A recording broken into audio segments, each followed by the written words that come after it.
That's all it took for Tiffany Henyard to be out as the Democratic nominee for Thornton Township Supervisor, and she left here visibly. It became increasingly evident that State Senator Napoleon Harris had already secured his position as the Democratic nominee for Thornton Township Supervisor. Having pre-registered and meticulously organized his campaign well in advance, Harris and his slate held a significant advantage. This left Tiffany Henyard with only one option to remain in the race, running as a write-in candidate. But let's be honest, how often do write-in campaigns actually succeed? The odds were stacked against her, and she knew it. Still, she refused to concede defeat, confidently declaring, "I will be victorious tonight. You will see. My people are here, and they're not going anywhere." Despite her defiant tone, the reality was far less promising. To many, her downfall seemed like the inevitable reckoning of her controversial political career. As both mayor of Dalton and supervisor of Thornton Township, Henyard's tenure had been marred by scandal after scandal, with each new revelation further tarnishing her reputation.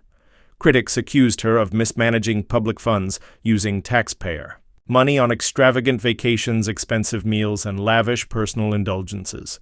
One report even alleged that she had spent a staggering $443,000 in a single day on Amazon, a shocking amount that left many questioning what those purchases were for.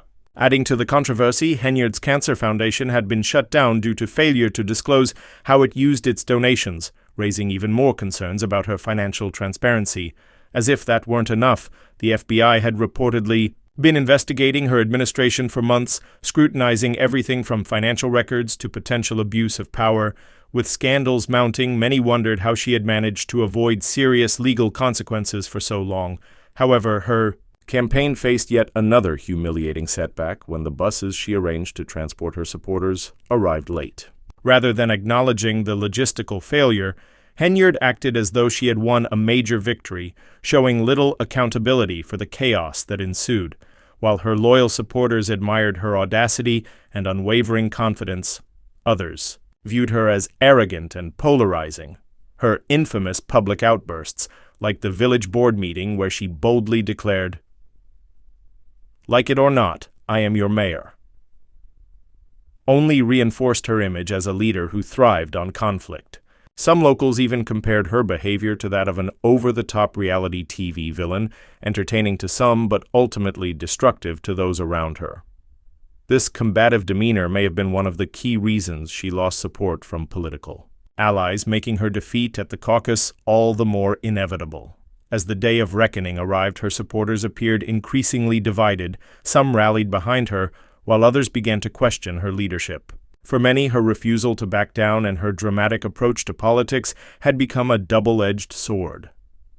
While some admired her tenacity, others saw her as a divisive figure more focused on maintaining power than genuinely serving the people. The caucus, a relatively straightforward political contest, had become yet another chapter in Henyard's long history of controversies. Her extravagant spending habits, refusal to take responsibility for her actions, and confrontational leadership style all contributed to a political downfall that many believed was long overdue. Her failure to secure the Democratic nomination, despite her bold declarations of victory, spoke volumes about her dwindling support. The FBI investigation, the shutdown of her Cancer Foundation, and her outlandish spending habits had all taken their toll on her credibility.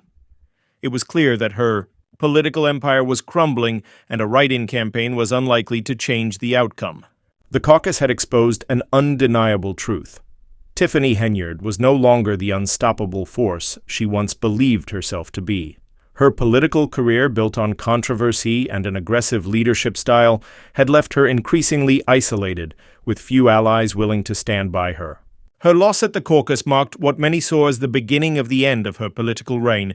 Even her once loyal supporters began to question whether her leadership was truly worth defending. The tide had turned against her, and despite her bravado, her days of political dominance seemed numbered. While the drama surrounding her was far from over, it became increasingly clear that her grip on power in Thornton Township was slipping away. What had once been a fight for influence had now become a desperate struggle for survival. As her adversaries closed in, Tiffany Henyard appeared to be on the verge of losing everything. The caucus, which initially seemed like just another political contest, had become the tipping point in a much larger saga, one that would ultimately define Tiffany Henyard's legacy. Could she salvage her career through a write-in campaign, or was this truly the beginning of the end? Only time would tell. But one thing was certain. Tiffany Henyard was in for the fight of her life.